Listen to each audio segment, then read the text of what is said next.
کہ وہ تحقیق کر کے سمجھ تو جاتے ہیں لیکن بعد میں جب ان کو علم ہوتا ہے کہ اس کے پیچھے کوئی طاقت ہے وہ بتا نہیں پاتے، اس لیے کہ کفر ان کے دلوں میں رچ بس چکا ہے۔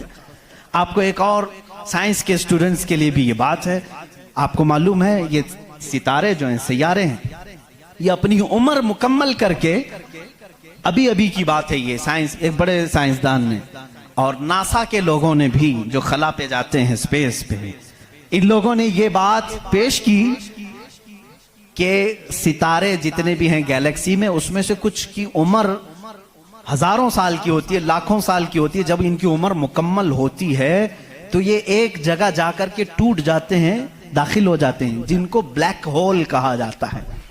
بلیک ہول کیا ہے؟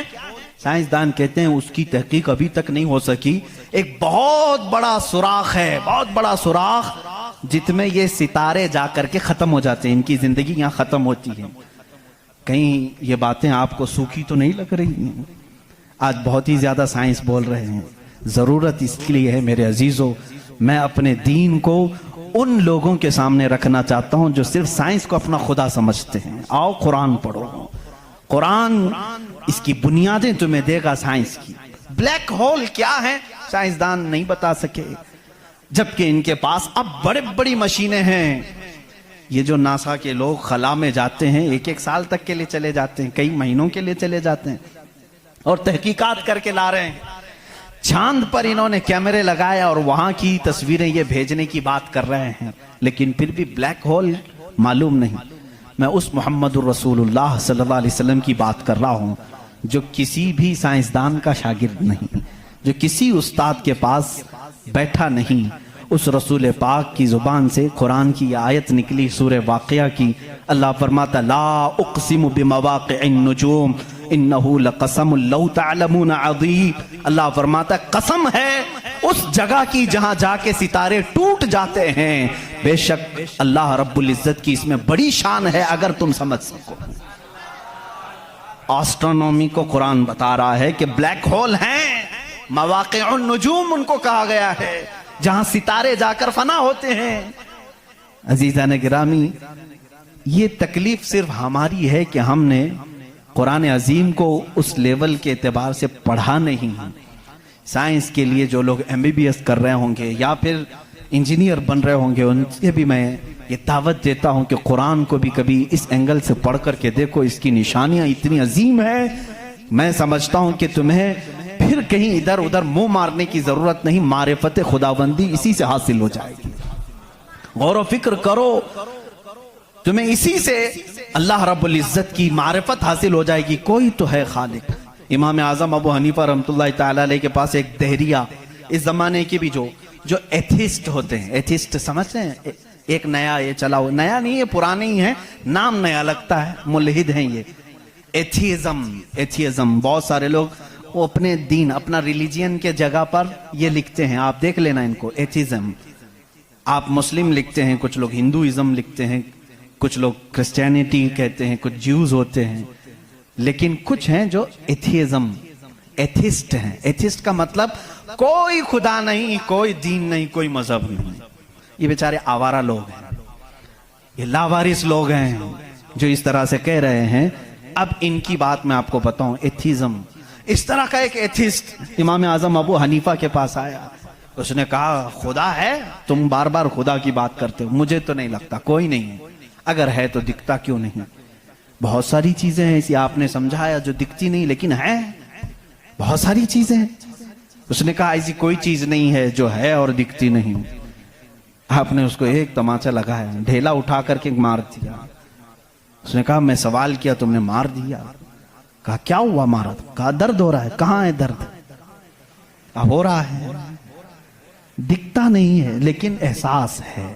بہت ساری چیزیں ایسی ہیں جو دکھتی نہیں ہے لیکن ہے، ان کا وجود ہے۔ بہرحال آپ نے اس کو جواب کیا دیا؟ کہا سنو، میرے ساتھ آج ایک بڑا عجیب واقعہ پیش آیا۔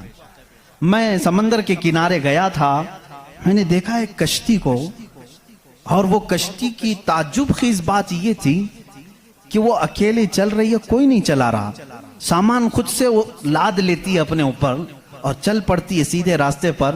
پھر تھوڑی دیر کے بعد ساحل پر آتی ہے اور اپنا سامان خود ہی اتارتی ہے، پھر جیسے ہی وقت ہوتا ہے پھر چل پڑتی ہے. کوئی کشتی بان نہیں، کوئی ملا نہیں، کوئی کیپٹن نہیں، اس کے اندر سواری بھی نہیں، خود سے سب چل رہی ہے. یہ اس دور میں امام اعظم کہہ رہے ہیں جب الیکٹرانک دور نہیں تھا. آج کے لوگ ہو سکتا ہے یقین کر لیں الیکٹرانک کشتی ہوگی، ہو سکتا ہے کوئی اس کو الیکٹرانک مشین چلا رہی ہوگی. ایسا نہیں ہے، اس زمانے میں کوئی اس چیز کی ایجاد نہیں تھی. اس نے کہا کیا پاگل پن کی باتیں کر رہے ہو، کس کو بنا رہے ہو تم؟ کیا ایسی کوئی کشتی ہے جو خود سے سامان بھی اتارتی ہے اور چڑھا بھی لیتی ہے اور چلنے بھی لگ جاتی ہے؟ امام اعظم ابو حنیفہ رحمۃ اللہ علیہ نے فرمایا اتنا تیرا دماغ چلتا ہے کہ کوئی کشتی سمندر پر بغیر چلانے والے کے نہیں چلتی. یہ پورے دن اور رات کا نظام اور لوگوں کی موت و حیات کا نظام، زمین سے پودوں کو نکالنے کا نظام، برابر وقت پہ موسم کے آنے کا نظام بغیر کسی کے چلائے کیسے چل سکتا ہے؟ کبھی اس میں تاخیر تم نے دیکھی؟ کبھی تم نے یہ دیکھا کہ رات ہوئی ہی نہیں؟ کبھی تم نے دیکھا کہ دن ہوا ہی نہیں؟ وہ اپنے وقتوں پر ساری چیزیں چلا رہا ہے. عزیزان گرامی، ان تمام چیزوں میں ایک نشانی ہے اس کے وجود کی. اسی لیے اللہ رب العزت نے سورہ اخلاص میں یوں فرمایا قل هو اللہ احد. اے محبوب آپ فرما دے وہ اللہ ایک ہے. اب ایک ہونے کی نشانیاں بھی بہت ہیں، ایک ہونے کی نشانیاں بھی بہت ہیں.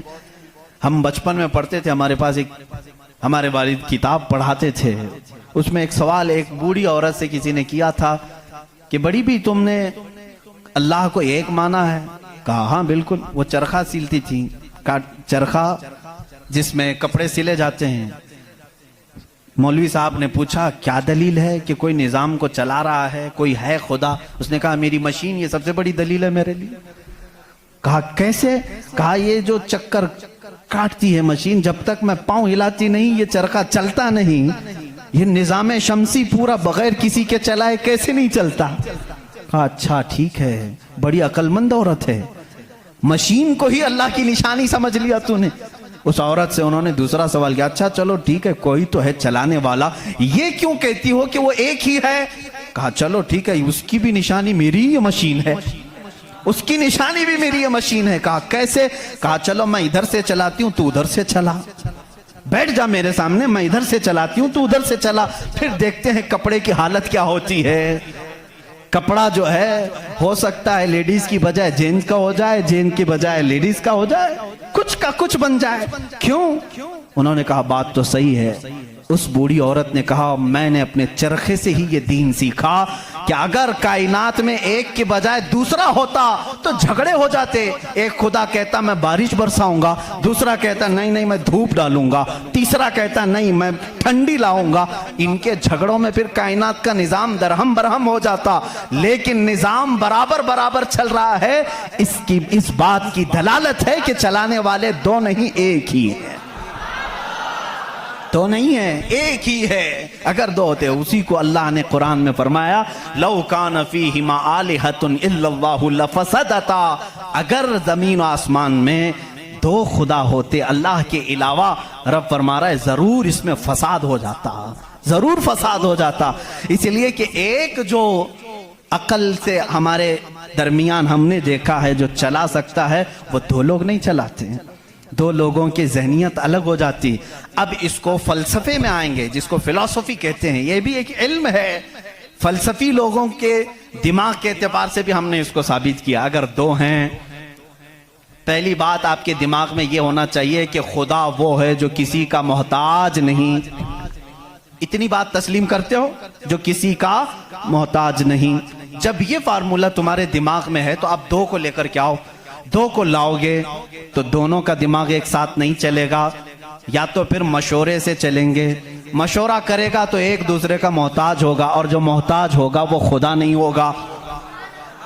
مثال کے طور پر دونوں بیٹھے ہیں، چلو آج میٹنگ کرتے ہیں کل بارش کریں گے. تو ظاہر سی بات ہے ایک نے دوسرے کو پوچھا تو پہلا والا دوسرے کا محتاج ہوا کہ نہیں؟